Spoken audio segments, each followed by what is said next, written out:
All right, welcome back across the bridge. Again, bridging the gap between the world and Jacksonville, Florida, just bringing and highlighting all the great talent in the city. It's your boy Jahmal Rashad. We got Keezy Kool. How you living, bro? Good man, good man. This came from Top Golf with the homies. Top golf. Can Top you Golf with golf? hell no, man. First time I went to Top Golf, I almost fell off that damn platform trying to swing that swing that damn golf club.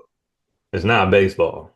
It's not That's baseball. like it too. Hey, I was afraid I'd be like, you ever seen Charles Barkley when he swung it and paused before he hit the ball? Uh, That's how I hear. I pause, I come down, I stay for a little bit, and so the real question is, have you ever actually golfed before?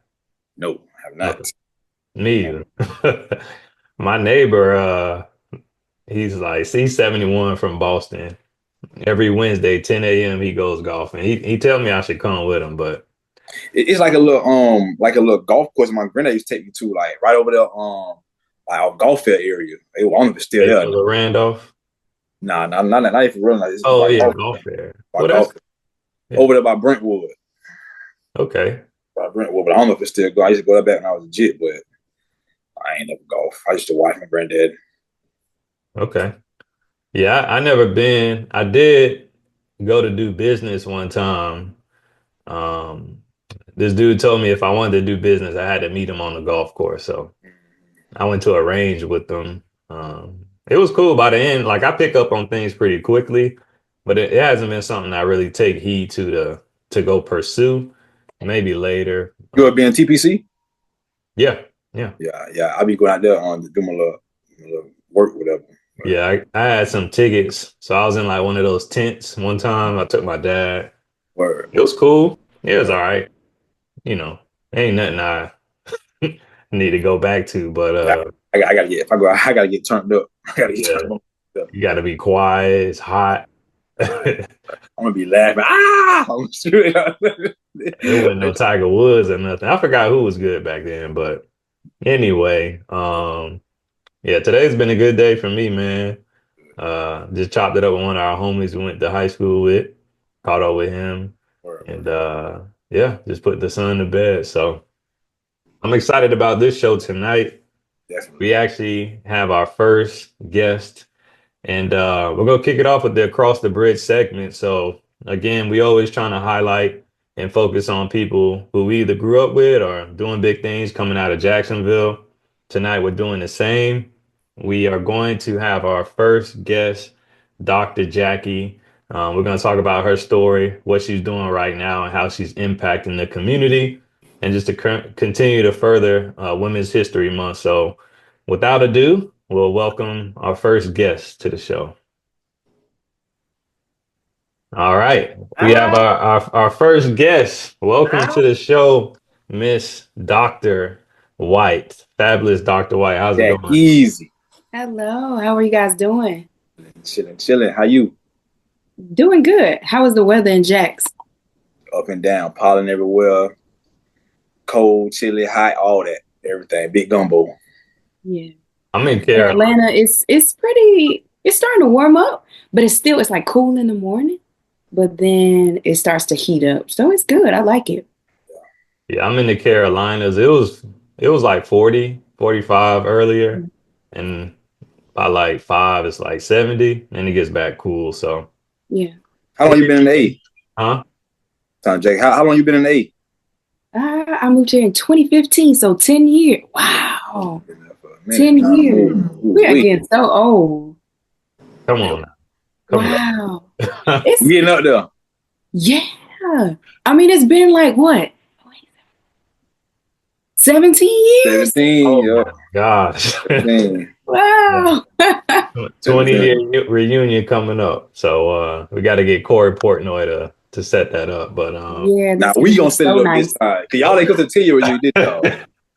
oh, I'm not setting it up. You could set it up. You were But there for It 10 wouldn't years. happen. It wouldn't happen if No, it's Markel gonna, no, set it up. we gonna do our own thing. It's strip 2025. club, No, no, we gonna do north that. side. No, we gonna do that. Yeah. All right, cool. But man, shout out to you. Thank you so much for coming on the show. We definitely just Yeah. want to represent, for Women's History Month, one, and highlight, and two, greatness that's come out of Jacksonville. But you're not originally from Jacksonville, that's correct? That is correct. I'm from Tallahassee, Florida. Now, do you represent Tallahassee, Florida, is just where you from? Don't do that. I'm just asking. I do represent Tallahassee, Florida. Tally ho. Okay. Who's like the most famous person out of Tallahassee? T-Pain. Yeah, T-Pain. I guess so. T-Pain. He's still around. You had to think about that? Yeah. I was thinking like maybe somebody else from FAMU or something, but I'll give you T-Pain. I'll give you T-Pain. I don't know much about Tallahassee, so I give you. Tallahassee. But that's not where our journey starts. So I'm just saying what? Stop. It ain't like Duval. Go ahead. Yeah, I mean, it is. I mean, I'm literally not from Jacksonville, but I'm from Jacksonville, just like you. Um, but I definitely want to get into what you're doing and how you're impacting the community. But first, can you talk about how we met and how you connected with Markel and I when you came to Paxson? What led you to Paxson first and foremost? My parents forced me to go there. Because I was at Wolfson before in ninth grade, and then started running track and doing all that. And then they were like, "Oh, you got accepted into Paxson." I'm like, I did not want to be there. But looking back, it was a really good choice. I'm glad they did that. It didn't feel good, but yeah, how we met. Honestly, I don't know how we met. I'm sure we were in the same. We were in. It was one of those classes, and I remember I hearing laughter, and I'm like, "What? What? The other side of the room? Why are y'all laughing? Like, what's funny? What am I missing?" And so it came. Somebody finally said they're laughing at you because you don't blink. What? That's crazy. Hell no, that's your Blake. I was just, and I feel like that was you. Oh, Me? That was you. Who, and so me you or started him? you started tapping people like, hey, I wasn't in that class. I wasn't in that. It wasn't me. Blinking. I forget what class it was. It had to be him. It saw some shit he'll say. Who? And I don't know, but I don't know. I don't know how we met. I just remember, y'all was laughing at me. That's what me. Oh, we said that about you. Yes. Oh, dang, man. You don't remember, huh? I mean, I could imagine. Just trying to introduce you to the culture. You know what I'm saying? Welcome to Paxson. Now we used to have fun. Now you were like my homie, man. You and Jessica. We used to kick it at lunchtime all the time. So occasionally y'all would be mad at me and kick me away, but occasionally, I mean, daily. How about you and Markel? How'd y'all connect? Markel, how did we meet? I don't know. I don't know. We just hanging out. I just remember you walking around the school. You was pretty quiet. I was mad all the time. Yeah, I don't remember how we met. I really don't know. Just like he said, I just remember we got cool over time, and then by senior year, I used to sit with you and Jessica in lunch. Y'all didn't kick me away. We through Jessica. We used to be vibing, so I ain't get kicked away. I didn't know it was in here. I just be vibing.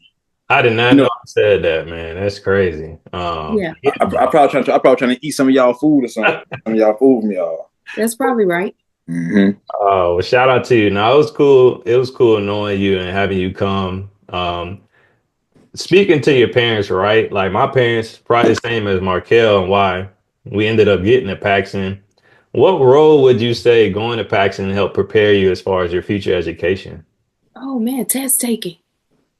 Every week we had at least 2-3 tests. So when I got to college, taking tests was nothing. I knew how to read a book, and I knew how to pick out test questions because I had taken so many tests. So test prep for sure. That's what's up. Markel, you had a question about track? Oh nah, yeah, I want to know like what got you into it. Like, I remember you was running track and everything. You was actually like decent when you got there. Decent? You was pretty decent compared to the rest of the girls. Like I don't remember the rest of the girls even being. That's it, just decent.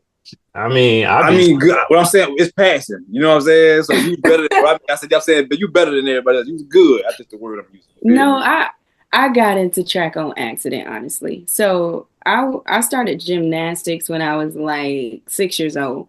Mhm. And then I did that up until I just hated it. I think I was like 13 and I was just like, I'm ready for something new. I just need something fresh. So um I switched and I just tried out for the track team. That was in 8th grade. So I was still in Tallahassee. Um and I was just like, wow, this is easy, it's fun. I started doing hurdles. And then from there, it was just like, this is my thing. And so I just kept at it. And then I was like, wow, I get scholarship doing this too, and it's fun. Why not? So yeah, I just kept doing it. But it was really it was a hard shift going from Wolfson to Paxson because we had a squad at Wolfson. So I was able to practice and compete and do all kind of things, go to all these meets and things. And then I got to Paxton. It was a different culture. Um, so that was a transition there, but it worked out. It worked Word. out. I guess, then after that, UCF. So You did you run there? You ran at UCF? I did. I did. So I ended up getting a scholarship to I can ask UCF. you. You got scholarship? That's what's up. That's what's up. And yeah, I was over there. So I did hurdles freshman year, but then I just changed to all jumps. Long jump and triple jump was what I specialized in Okay. the rest of the I didn't year. know that. I didn't know that. That's what's up. Yeah, it was nice. What would you say is like the most difficult thing when it comes to track? Like I've been paying attention to like Sha'Carri Richardson, Gabby Thomas. Those are some girls I respect what they do, and they had a Netflix special, and I just looked at like from a competition standpoint how serious it gets, how much effort, from a meal standpoint. Like, what was kind of the toughest thing for you on that journey while you were running track? Just having that discipline. You can't always do what everybody else is doing. We were constantly traveling almost every week, competing. So, you can't, in college, all the parties and things like that, you can't go. And if you do go, understand it's going to be a consequence, and your performance, it's not going to be the best. You're Right. not going to be at your best. There was a lot of sacrifice. That's the hard part because you feel like you're missing out on life. But at the same time, you're working towards this goal. Um, so I think for me, yeah, the sacrifice, that was the hardest part there. Did you ever see yourself? I mean, it's amazing that you got a scholarship. So speaking of somebody who didn't get a scholarship for sports, Markel and I, what was that experience like actually have somebody say, hey, you're worthy of a scholarship, come to our campus? And did you see it going beyond that, or is that kind of just where you thought you would take it? Yeah, honestly, I just was like, oh, this is nice. You know, I'm going to take this opportunity, try to get out of college debt free, which I did. Word. Um, and I was like, yeah, I'm That's gonna what's ride up. this out. But I never was like, oh, I want to go to the Olympics. I want to do. That was never like my thing. I was just like, I want to have fun. I want to do this. If it takes me there, that's cool. But if not, I'm gonna take this opportunity. I'm gonna eat. That's Word. what's up. That's what's up. So we got some insight. You're a Tallahassee baby. You got into gymnastics. You transferred over to the greatest school, Paxson, to hang out with your boys. But shout out to you, though. I always respected you and how you carried yourself and then how you Definitely. dedicated yourself to track. Definitely. Um, you end up at FAMU, if I'm not mistaken. What led you to FAMU after your journey from UCF? Yeah, so I actually got accepted into FAMU's DPT program. So that's Doctor of Physical Therapy program. So then that I went back to Tally. And so that's where I met my husband at. But yeah, it was like a full circle. Right. Tallahassee, I thought I was leaving there forever. And then I came back.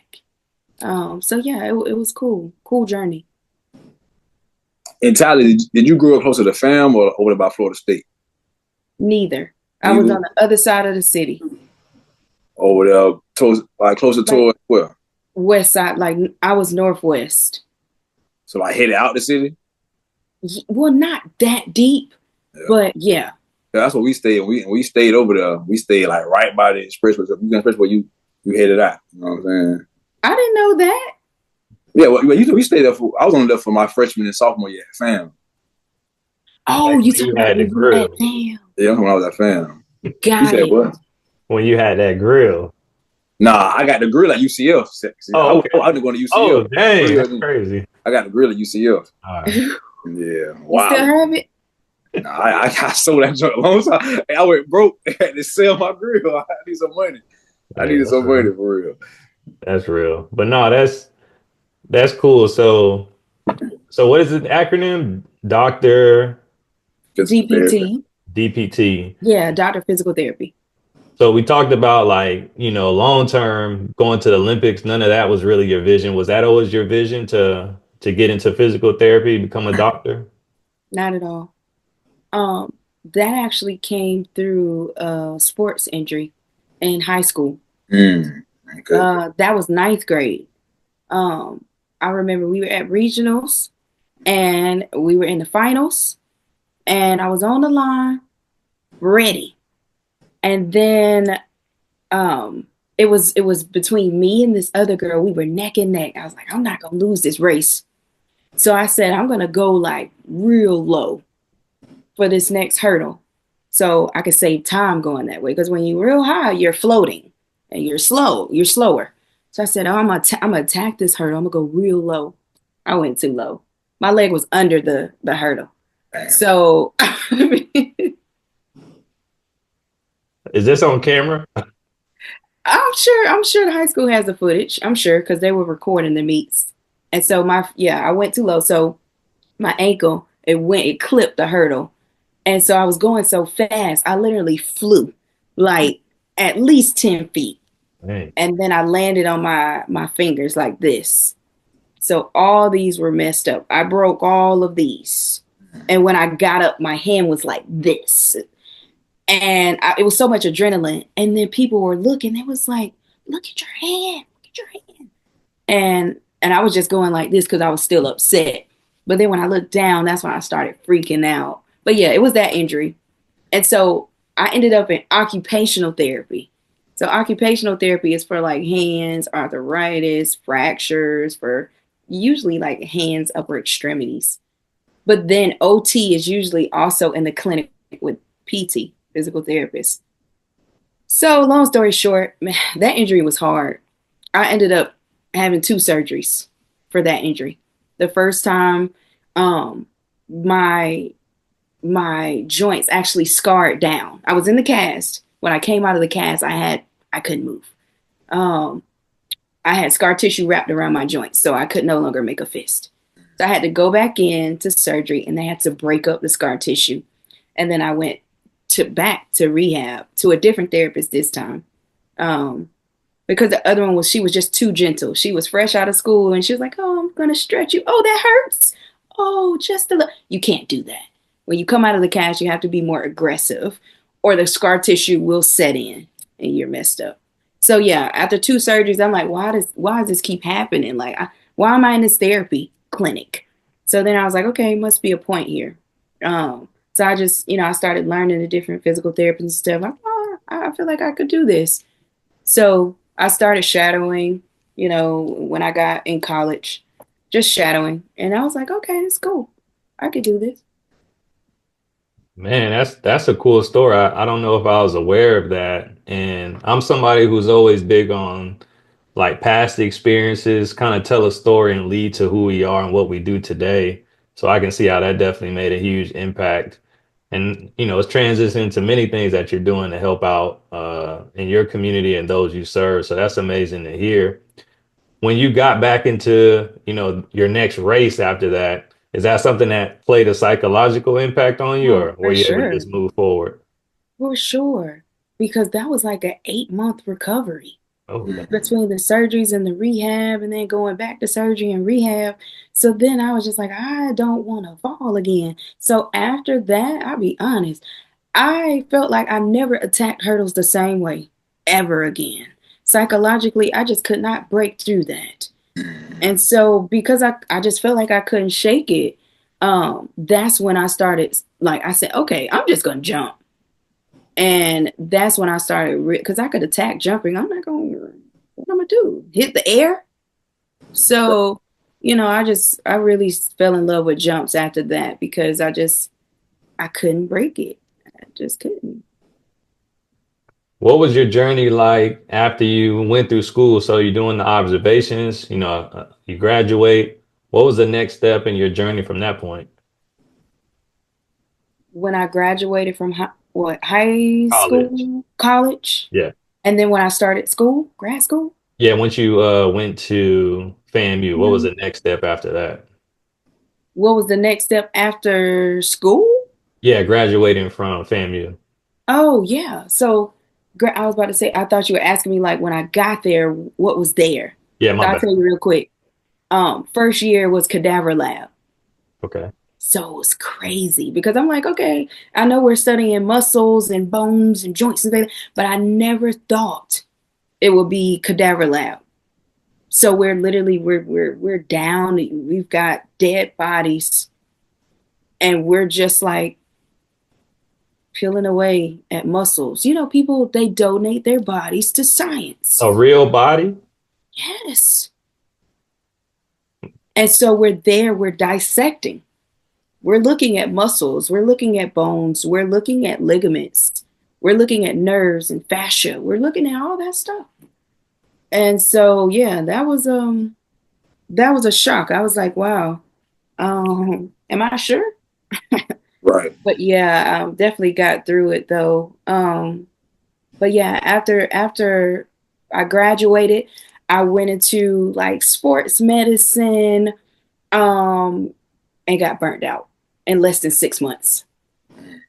And I was like, is this career for me? Burnt out. Just the way that everything is set up insurance wise, you have to see people like this. And so in school they were like, oh, it was kind of like, oh, you get to learn about your patients and but in real time, no, it's like this. You have to go. And so you're thinking, because now, you may have two people in there at the same time. And so you're bouncing so I got burnt out. And so I was like, okay, either I'm going to shift careers or I'm just going to change specialties. So that's when I started women's health. Never look back. I want to, before we pause into women's health, I want to pause there because you just opened my eyes to something. So you're saying it's driven by insurance, how efficient you all have to be. Can you talk a little bit more? I want to make sure I understand what you mean by that. Yeah. So insurance companies will only reimburse you an X amount of rate per person, depending on what kind of insurance they have. So, in order for the therapist to maintain productivity and efficiency and make good money for the company, we've got to make sure the time is right. Hmm. So, because of that, unfortunately, depending on what insurance you have, that might determine how much time I can spend with you. And so yeah, it for me, it's burnout. Insurance. Insurance, yeah. Man, that's an interesting It's tough. perspective. Yeah, I appreciate you sharing that. I mean, I see how quickly in certain scenarios doctors are moving from room to room, in and out.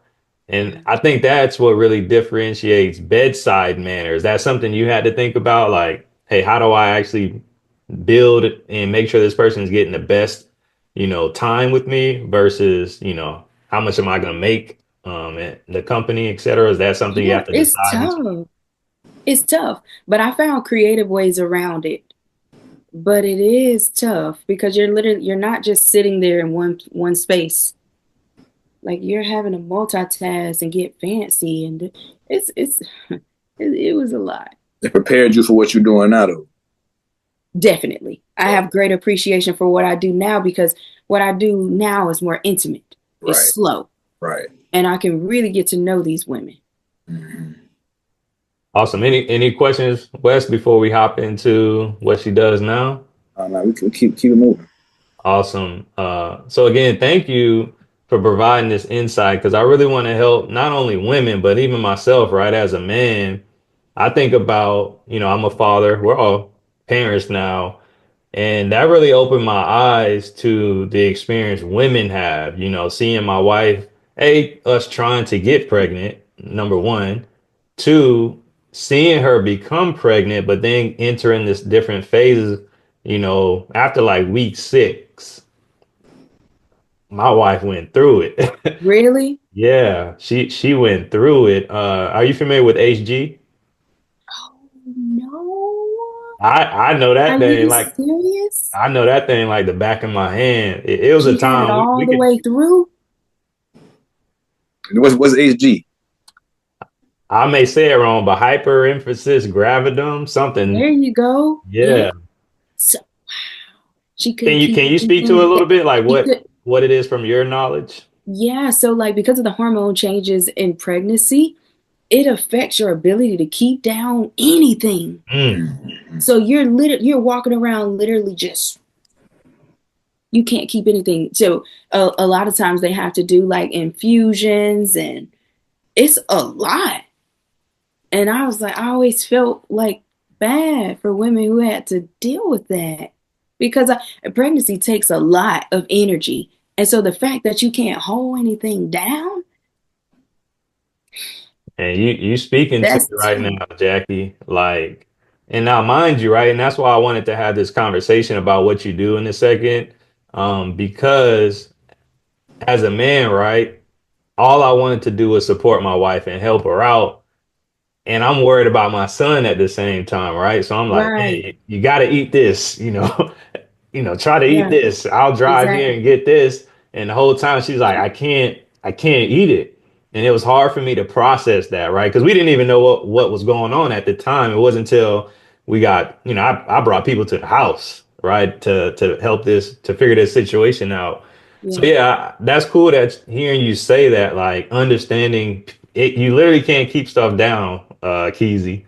And I'm sitting there like, you gotta eat for the baby. You know what I'm saying? Like, Right. you gotta make this happen. So she lost like 20 pounds in like 15 days. It was crazy. Oh, Damn, really?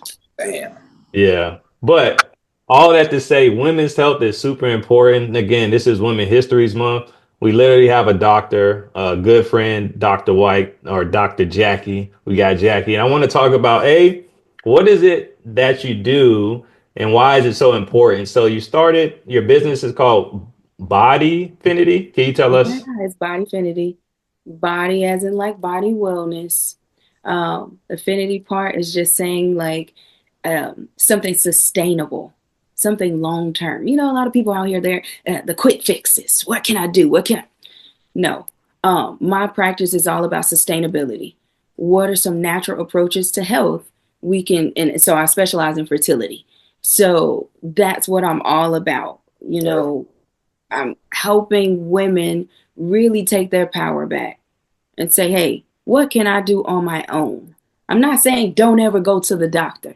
That's not that's not the message that I preach. But I do say you have power.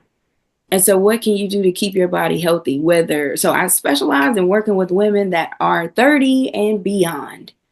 Because in this day and age, I was doing some research the other day. I was curious to know how the age of the first child, how that has changed since the 70s.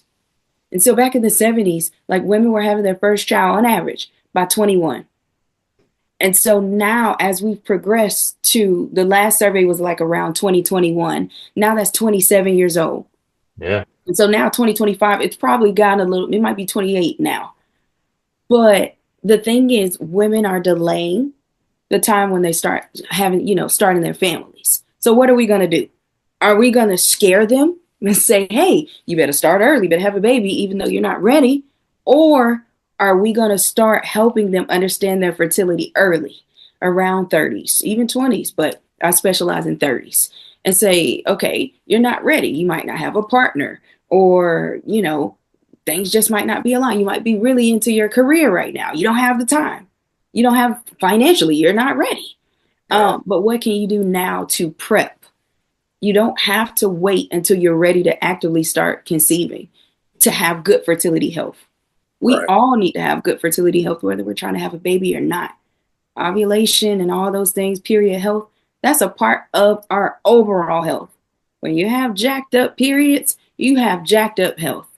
So it's really important to just look at your body from like a total, I like to look at it as a total, like, holistic.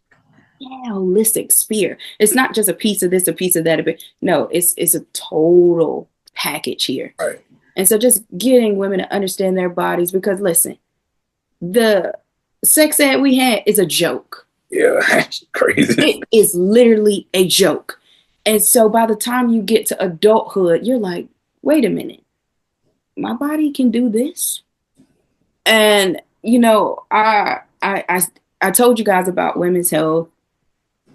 So, you know, at the time when I first transitioned into women's health, I would work with pregnant, postpartum women who had, so there's a condition called dyspareunia or vaginismus. This means women who have pain with sex. It is literally almost impossible or very, very painful. At the initial stages of penetration, they go into spasm. Wow. Nothing can enter. This can come from trauma, from history. It can come from just having just bad experiences with other partners, or it also can be hormonal. But yeah, that was my specialty there. Women who just want to be able to relax, have relations, with their husbands, or, you know, those who are not married, just want to be regular, be free, but they're struggling.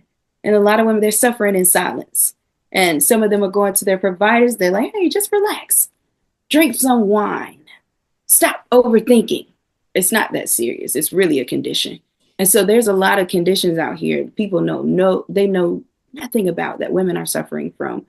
And so that's what I was doing at first. And then fertility came after I had my first baby in 2017. And I said, I'm not going back on birth control. I'm tired. Side effects were literally just taking me out. I wasn't myself. I felt sick all the time. My mood was crazy. I just felt like I was living outside of my head. And so people think that women are just making this stuff up.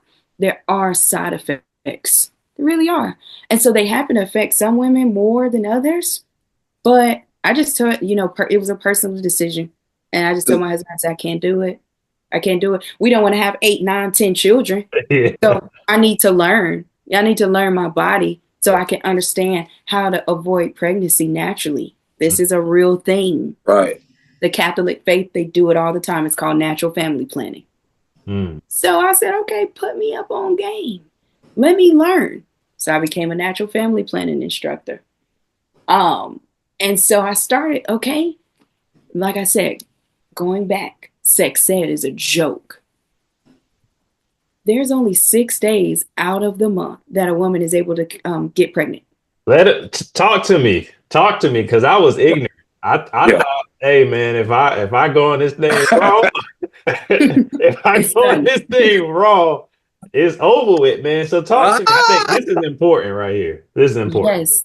And so the first time I heard that, again, so after 2017, so after she was born 2018, first time I heard that podcast called Fertility Friday, Lisa Hendrickson Jack, definitely put her up.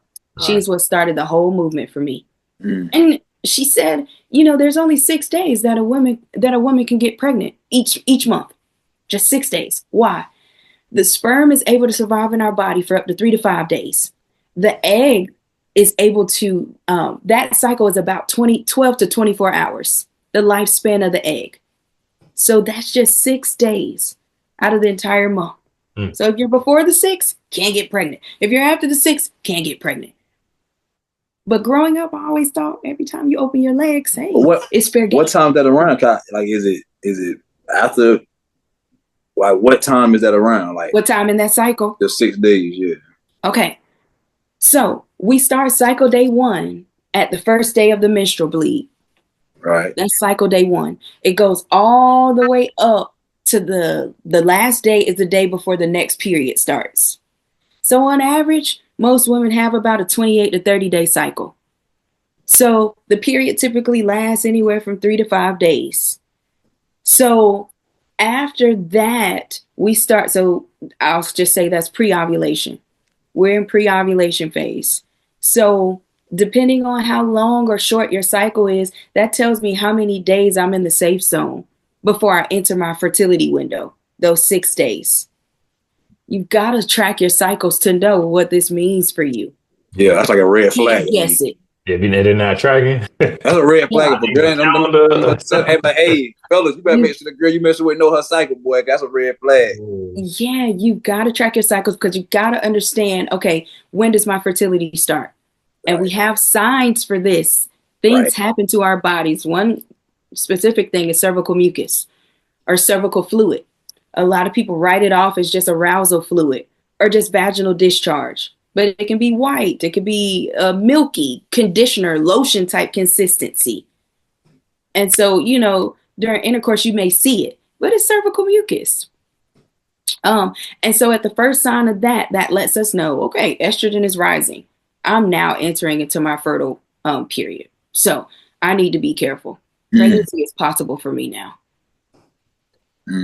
And so that's at the very basic, but you can get real technical with it and you can start doing hormone tracking where you're looking at your estrogen, you're looking at progesterone, you're looking at FSH and LH every single morning. It's a urine sample. And you can start looking at your hormones and really start seeing, hey, what's going on here? Yeah. But it's some cool stuff. We need to know that. I definitely think sisters need to know that for real, especially us. We need to know everything about our body. I believe that. So that's some real deep information. I want to know more. No, it's good stuff. But you really have to be disciplined. You can't just be like, oh yeah, I'll follow the rules today, but tomorrow, whatever, I'm gonna do. No, you do have to be disciplined. That's why I say it's not for everybody. It's good. It's good stuff. But for those who are not disciplined, they're not gonna really check for fertility and do these things. Then yeah. Our community needs to be disciplined. Our community needs to get together. You should. Yeah, you should. Results are in. The results are in. Ding, ding, ding, ding, ding. So I did a survey this week. Well, not this week, but last week. And I asked my clients if I could just grant one wish on their fertility journey, what would they choose? The answers were less stress, more time, or more money. Do you know what 75% of the women responded? Time. They wanted more time. So the reason why I do what I do is I want to get you while you're still early, before you're actively trying to conceive. We have the time. The time is now. So, let's prep. Let's prep. So when you are ready to start conceiving, you're ready. You are so ready. So BODEFinity, I'm saying it right? Yes, BODEFinity. So is it more educational? So you work specifically with women 30 plus. Is it more, if we're thinking about from onboarding through their relationship with you, a woman's seeking, hey, I want to learn more about my body, or how does that partnership actually come to fruition, and then where does it go from there? Yeah, so at the start, it's like more, I call it like a fertility breakthrough session. So it's like, okay, likely the majority of women, they're coming to me because of period issues. Either heavy flows, really painful periods, blood clots, no periods at all, or periods that are all over the place. I might have a period every 90 days. And we know that's not healthy. Good at all. You should be getting one every month like clockwork. Right. And so a lot of times it's period health. We're starting there. And then, you could have women there, they're trying to conceive too. But first, just they want a report card. They want to know, I'm not trying to conceive right now, but I want to know more about my fertility. I want to learn. So when I am ready in a couple of months, I'm good. And then, you have women who they've waited. They've put fertility on the back burner. They're like, I don't really want to conceive. I'm just going to do birth control, whatever. I know I have painful periods. I'm not ready. I'm not ready. And then I see them at 34, 35. And now they're off birth control. Everything is all over the place. Hormones all over the place. Mm-hmm. And so now we're like, okay, it's crunch time. Because now it's like, oh, shoot. We didn't have that time to prepare. So now I need to give you an accelerated program. And that's where the fertility detox comes in. And that's when I really got heavy into that work, because now we're fighting against time. Right. And so the detox is really what helps, like, reset your body, reset your hormones, so that you can be healthier. It fast tracks things. But yeah, so to answer that, it's the fertility breakthrough call. You get an action plan. So it's like, okay, this is how you present. Okay, do A, B, C, follow up after you've done those things. A lot of times it's testing to see, where you are. When is the last time you went and got some blood work done? Mm-hmm. What is your A1C level? I want to know all these things. I want to know what your thyroid function looks like. I need to know. What's your overall state of health? Because you can't come to me and say, I want to have a baby. You haven't been to the doctor in 10 years. Facts. Having a baby is about your overall health. Right.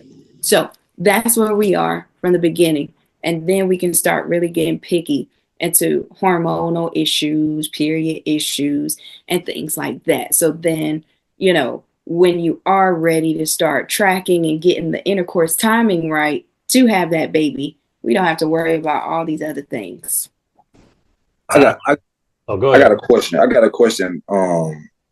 This is good. This is good. Right. I got a question having a young daughter, and growing up around a bunch of women my entire life. You mentioned earlier women are suffering in silence. I'm knowing a bunch of women who are going through a bunch of diseases and stuff. And I want to talk about birth control. I want to know how big of my theory is birth control is causing a lot of these issues. So I want to know your take on that, coupled with the fact that girls starting birth control when they're 14 years old. So if they are very young, so they are causing the issue, you taking this thing that messes up your whole function of your body since you're 14 years old. Yeah. Right. How much of an issue with birth control when it comes to all of the issues that women are experiencing? Yeah, it's really tough, because essentially what birth control does is it shuts down the communication between your brain and your ovaries.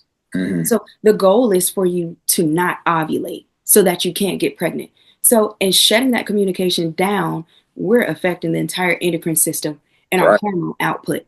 Right. So our hormones, they support mood, they support skin health, all these things you can think of, metabolism, weight gain, all that stuff is connected. So you're messing with the hormones output. So essentially, if you're starting that at a younger age, you never really give your hormones that normal ebb and flow. Right.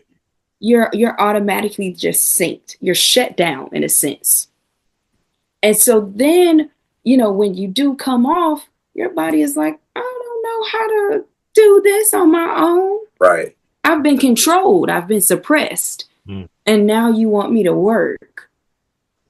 And so it's a lot. It's a lot. But I'll tell you, with birth control, there's so much research. And so for every good thing out there, you're going to find someone who can reverse it and tell you birth control is good. For everything. That's what they're going to do. Pharmaceuticals. Why? This country, you guys know this country. I don't even have to go into that. Yeah. You know about that. That's what rules our country. Yeah. Right. So, but the thing is, we have to teach our young daughters, we have to teach them about their bodies so they can make an informed decision. It's not to say that because you're on birth control, you're doomed. Right. What about if, hey, I can't do the natural thing. Hey, I can give you support. You can detox while you're on birth control. Right. You can do things to support your body, because there's research they show, because of the hormone disconnect there and the suppression, there's going to be some nutrient depletion. So let's do that. Let me help you through that. But it's an informed decision. I want you to know enough about your body to say, okay, I know what birth control does, but I also know that if I do this, then Right. I can support myself. I'm all about informed decision making. So you talk about the birth control coupled with the sad diet, the standard American diet. It's just a double whammy on women. Yeah. Drinking coffee. You say you losing nutrients, then you drinking coffee all the time, which robs your body. The caffeine, yeah. Everything else. Like, yeah. It's like, and then you hear everything these girls going through at 25, 30 years old, you know, then we got to deal with it. We like, y'all crazy. We like, nah, y'all done had all type of stuff going on. It's hormonal. Sure. You know what I'm saying? Yeah. And that's the thing. Like, I remember growing up, like in high school specifically, I hear women like, oh, she just PMSing.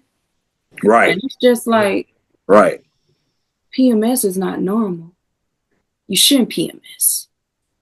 PMS means there's hormonal imbalances. PMS means there's nutrient deficiencies. PMS means you're not getting what you need to be getting. And it was just written off like, just PMS. Oh, her cycle about to start. That shouldn't be normalized. Yeah. We'll be like, oh, you on your period, you just tripping. Yeah. Stuff like that. You know what I'm saying? That's a sign that it's impacting your fertility health. Yeah, this is so deep, and it even goes beyond, like, you're educating me right now, even just to where my mindset and how I can support my wife in different conversations. But even just the idea of like a touchy subject when people are like, hey, when you getting pregnant? Oh. Hey, when y'all getting pregnant? Why y'all ain't, XYZ. It's like, man, there's really so many layers to this. Yes. It gets pretty crazy. It's definitely needed in these times. I'm sorry I cut you with. No, go ahead. But they're saying these times with everything going on between us as a people, with women and men, the understanding, have that empathy for women, to understand, like, man, they are real deal biological lab rats pretty much. We not going to the doctor. We ain't dealing with it. But women, you birth control, bad diet, then you smoking hookah, you drinking, you smoking weed, you doing all you destroying your abortions. Yeah, it's a lot. Abortion, and then this sex and wild and crazy. Like, it's all terrible. You know what I'm saying? A lot of it really affects your overall pelvic health. But that's one of the worst questions. I cannot stand it. I really wish that whoever asked that, I wish there was like a shock machine. You could just shock them whenever they ask. When y'all gonna start having babies? Stop asking that question. That's that old generation. I know, but stop it. Because women and couples they're struggling. Right. It's not as easy to just say, oh, we're going to lay down tonight and have a baby. It's not that simple. Right. And with our time, you got to remember, the environment is changing. Right. The food is changing. Food is changing. See what the food looks like.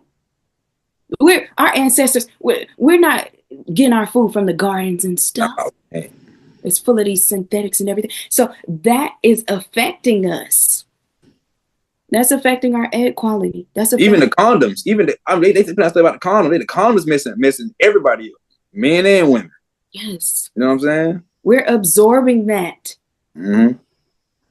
I got so many questions, but I'm up here all night. So I got like 2 or 3 more questions. One, let me just ask this, like, what's your take on a man ejaculating in a woman? Is that something that they shouldn't do, as far as can that impact a woman's body? Or should someone who's maybe on birth control, should the man just not ejaculate in a woman? Or could that impact birth control? Or how does that impact women? Well, yeah. So I'll start with the woman who is not on birth control. If she's tracking her cycles, she knows when that fertile window is. When she's outside of it, that's fair game. Okay. Can't get pregnant there. Just can't. And so, that's honestly personal. That's what me and my husband do, because I just can't get back on the birth control. So I know when my fertile window is. And so outside of that, hey, it's fair game. Okay. But for the woman who is on birth control, of course, remember going back to that hormone suppression. So if she's let's just say the pill, if she's taking it like she's supposed to, everything should be okay. But You're going to have people who still get pregnant on birth control. Either they may not be taking it like they're supposed to. You know how like, oh, I skipped a day, I skipped a pill, let me double up. Right. That stuff can come back to get you. And so there's a risk there. There's always a risk. Either way, there's going to be some type of risk. Birth control is, of course, they say it's like, I believe it's 99 point something percent effective. But that's with perfect use.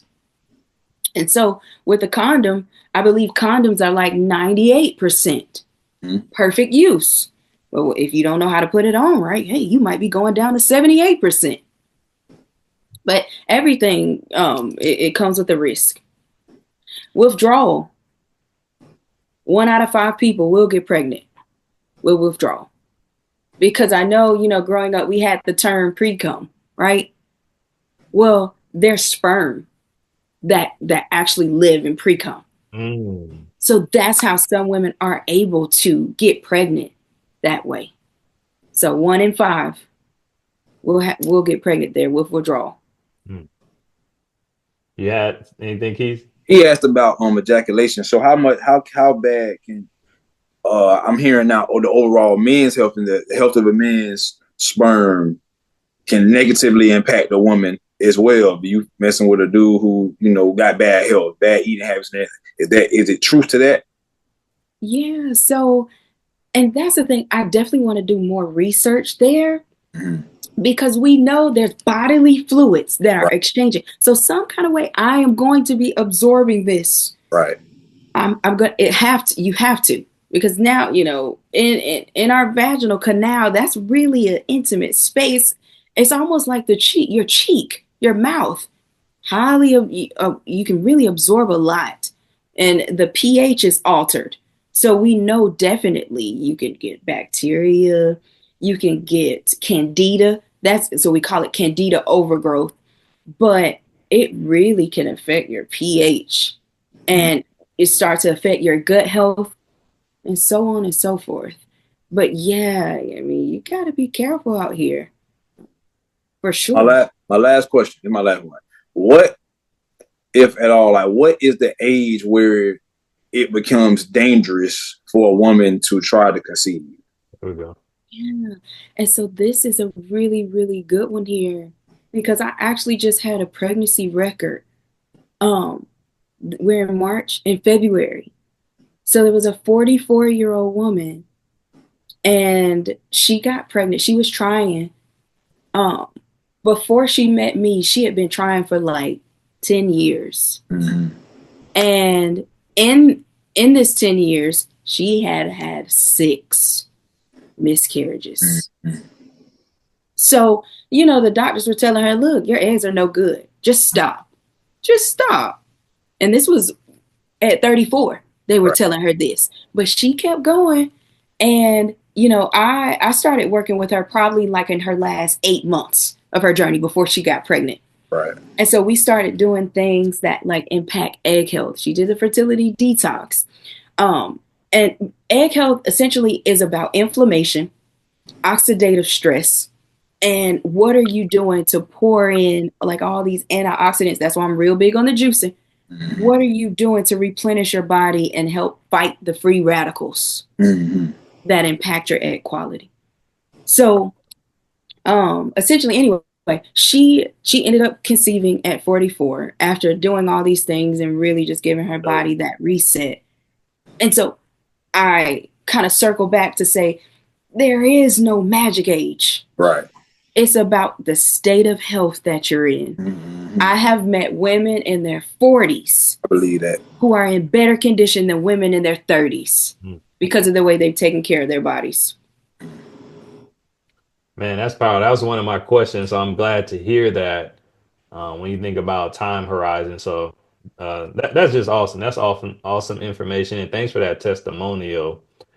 Two more for me. One is you talk about like natural remedies, juicing, what got you into juicing? Like, how did you come up with like the different concoctions, and what does that service look like? Is that something strictly for your patients? If I wanted some of Jackie's juice, or is it something that you teach people how to DIY? Yeah, so that is actually a service because there's so much science and physiology in juicing. People don't, oh, just put some pineapples and strawberries and mangoes. And, Can't no, do that. you're drinking Skittles. Yeah, you're gonna mess your So, digestion up. You That's can't key. do that. yeah, it's Yeah. got to be balanced. Right. We want the living enzymes. We want the antioxidants, we want the probiotics, the healing nature of the juice. And so that's a science. So I teach you how to balance that. Of course, you have recipes, but I literally started my journey with the juicing like 2 years ago. Personal experience. Postpartum, I was a wreck. Right. Some women deal with weight gain, right? I was the very opposite. I dealt with weight loss. I dealt with nutrient depletion. I breastfed all my babies and they got everything they needed, but I wasn't giving myself what I needed. So I was deficient in everything. So hormonally, I was a wreck. And so I was like, I need to do something because this is ridiculous. I'm not going to go on any anxiety medication. That was offered. I said, no, I have anxiety because I have hormone issues. There's things going on that I need to address. And so I started reading and researching about all this stuff, about herbs. And then I was like, oh, juicing. Wow, this is pretty cool. And so then I just took a deep dive in that. And I literally became my own lab rat. Right. I was taking the research from the different ingredients and all the constituents and herbs. And I started doing my own protocols. And so then I started doing it on myself and I saw immediate changes. I said, okay, if this is working for me, let me just start doing this on my clients. Yeah. And so with them, started seeing changes there. And so I was like, okay, yeah, this has to become a service because it really does work. And so I formulate, depending on what's going on, you can formulate juice recipes on different phases of the cycle to help heal the body. That's right. So that's for a woman. For men, if there's sperm issues, low testosterone, gut health issues, constipation, depending on what's going on, you can definitely formulate different recipes for juicing to help naturally heal your body. Yeah. And of course, juicing is not everything. Exercise, what are you doing spiritually? It's all holistic. It's holistic. It's holistic. All encompassing. You can't just break it apart. It's holistic. But juicing gives you the start. It gives you the immediate energy. What's the number one thing people say? Why they're not working out? I don't feel like it. Juicing gives you the energy immediately within the first week. I'm gonna call you. I'm gonna support you. My last question. So this kind of just brings everything together, and I think why this dialogue is important, and definitely will play a part in this question. So I see on your page you talk about something called PCOS. I'll let you kind of explain what it is, but I did a little bit of research, and I saw in 2016, right? The National Institute of Health Research. Yes. They have a budget, right? So supposedly 32 billion. But when we think about this particular diagnosis, less than, so 0.1% of that budget was spent on this particular topic.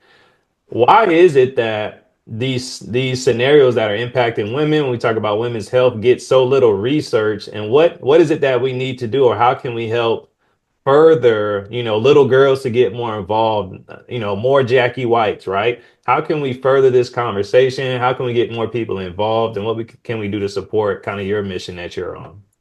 Yeah, so, and you know the answer to that question. Just like with every other dis-ease out there, what if I teach everybody how to heal their bodies? Right. What would happen to my industry? What will happen? That's a fact. Yeah. Right. So I can't pour into research. Right. I might end up missing. Because seriously, there's been so many people out there, they have the greatest research and they've gone missing. Right. Planes go missing. Where's the plane? What you mean the plane went missing? This was a plane full of scientists. Right.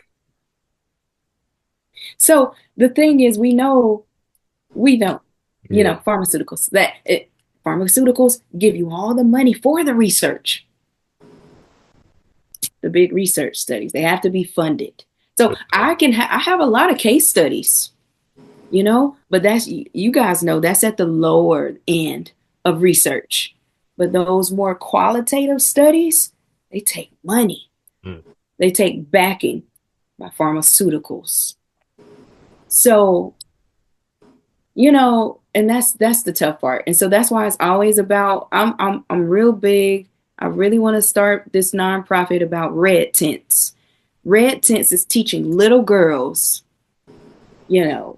as young as whenever they're ready, as young as 5, 6 years old, it's teaching them about their bodies, period health. So when they get their period, they're not, you already know. But yeah, just starting them young and really understanding, how do you function? It's not just about having babies. That's not what fertility is about. It's about your health. You have to ovulate. You have to. So one of the things too, going back to birth control, it suppresses ovulation. So there's going to be some impact on your health there. But yeah, I forgot your question. It is messing up nature. It's messing up nature. Yeah. What can you break down exactly what PCOS is? What is I'm that? sorry, that was the question. PCOS. So it stands for polycystic ovary syndrome, and it's a metabolic syndrome, meaning that it's not just one thing that's affected, but 1 in every 10 women that you see, one of them is going to have PCOS. And the number 1 treatment for PCOS is ding, ding, ding, birth control. What birth control does is it puts a Band-Aid on all the symptoms because, again, it causes that suppression. So you don't have to worry about painful periods anymore. You don't have to worry about irregular periods anymore because the pill is going to give you what we call it is withdrawal bleeds. So it's not a true period because you didn't ovulate. But because you're going through the synthetic week where you're not getting those hormones, it's a withdrawal bleed. Your body is withdrawing. It's used to getting the synthetic hormones in the birth control. But for this particular week, those hormones are not in those pills. Your body withdraws and it bleeds. It's not a true period. But regularity, it's like clockwork. And so in a sense, it is medication because it's controlling your natural ebb and flow of your hormones. But anyway, what it does with PCOS, it will quote unquote regulate because it gives you that timed bleed there. But PCOS is basically, the research is still saying, oh, we don't know why it happens. Some believe it's genetic, some believe it's environmental. But what it does is your hormone, it creates this hormonal imbalance. You have an excess of androgens. Androgens are male hormones. Elevated testosterone, DHT, androsterone, these things are elevated. And so when we have elevations in our male hormones, so we have testosterone too, we have these things too, but when they're in excess, you start to have issues with ovulation. You might not ovulate. You can have painful periods. You can have absent periods. You can have hormonal weight gain. Women are like, I'm blowing up and I don't know why. I feel like I eat just as much as this person over here, but I'm just retaining all this fluid. It's hormonal. And so you go to the doctor and they're like, hey, just lose weight. How? I've got to correct the hormonal imbalance first before I can go and lose weight. It's not just going to fall off like that. So yeah, PCOS is multifaceted. It can be driven by stress, chronic stress, trauma. And so hormonally, you're all over the place. Your adrenal system, all over the place. It could be post-birth control, where before birth control, your cycles were you're okay. But then after you got off birth control, now you're all over the place. So it's different drivers for PCOS, but all of them are excess androgens, male hormones. But yeah, it's really really underrated. But one out of every 10 women in a room, somebody that one has PCOS. So it's the number one. It's the number one reason for infertility, actually, PCOS. Yeah, I was looking, I saw it was a lot of like Kiki Palmer, I believe. Yep, she Like somebody came out. came on and talked Yep. about it. So it's again like being a male, sometimes I'm not even aware. But again, now being a father, seeing my being a husband, seeing my wife go through certain things, it's opened my eyes, and you just opened my eyes even more. So I really appreciate you just taking the time out, to come on the show. I know we definitely lead with sports, but again, this is about more than just sports. It's about highlighting Jacksonville and some of the great talent that's coming out of it, but also just the great work that is impactful. We are the new leaders as we think about the future. As you said, we graduated 17 years ago, so we really have to start having these conversations. I love what you were talking about with red tints. I think that's super dope, and that's a great way to build up these young women. You got Keezy, you got a young girl, so that's super important. This is awesome. I really just thank you. I'm so proud of you, and what you're working on and what you're studying and how you're impacting women. And again, it ties back to even like you mentioned with your injury, right? Like all these different experiences have led to this moment. So you go through that adversity, you go through, the insurance situations where you're getting stressed, and now it's led you to this moment. So keep doing big things. Keezy, you got anything left? Just want to salute you, man. Like he said earlier, you doing the work of the Most High with this, man. This is very impactful. It's something we need. It's, our health with our generation of millennials and going under is that DEFCON 9. We in a bad state. So I salute you. You always been a great role model, carry yourself as a great woman. You know what I'm saying? So let's keep doing what you're doing. Like we said, we're gonna salute you. We might bring you back just to talk. You know what I'm saying? Just talk. Yeah. More. This is No, this is what's I really definitely important. appreciate you guys, allowing me to be on the platform. Because this stuff really has to get out. Right. I can't. I started this personal journey just for myself, but then I said, no way, I cannot keep this to myself. Right. No way. And everybody needs to know, whether you want to do what I'm doing or not, but just to have the knowledge so that you can make those informed decisions, I think is amazing. But yeah, we can talk about this, men's health, whatever, because it's really underrated. It Right. really is. Love it. Before you go, where can people find you? Is there a website? Like, how can Yeah, women check you out? Anything you want to share before we wrap? yeah, definitely. So if you're on Instagram or Facebook, it's at BODEFinity. So that's BODEFINITY. And my website is www.bodefinity.com. Awesome. We'll link everything in the chat. We'll shout you out on Instagram so people can find you and definitely just spread the awareness. I hope this interview goes places and just kind of sparks some dialogue. This Hey, the one here. This the one. yeah, amongst women, but again, even as men, right? So like I've learned so much on how to approach these types of dialogue and conversations, even with my wife, Right. nieces, friends, etc. So this is super important for both men and women. And Definitely. again, thank you so much, Dr. Jackie. Appreciate you. Dr. Jackie. Thank you for Yeah, coming you're across the bridge welcome. with us. This was so fun, y'all. Awesome. Well, keep checking us out. Hit the like button, hit the subscribe. Make sure to follow Jackie, Body Infinity, and we'll see you next week. All right. Thanks, guys. All right, Jackie. Shout out to you.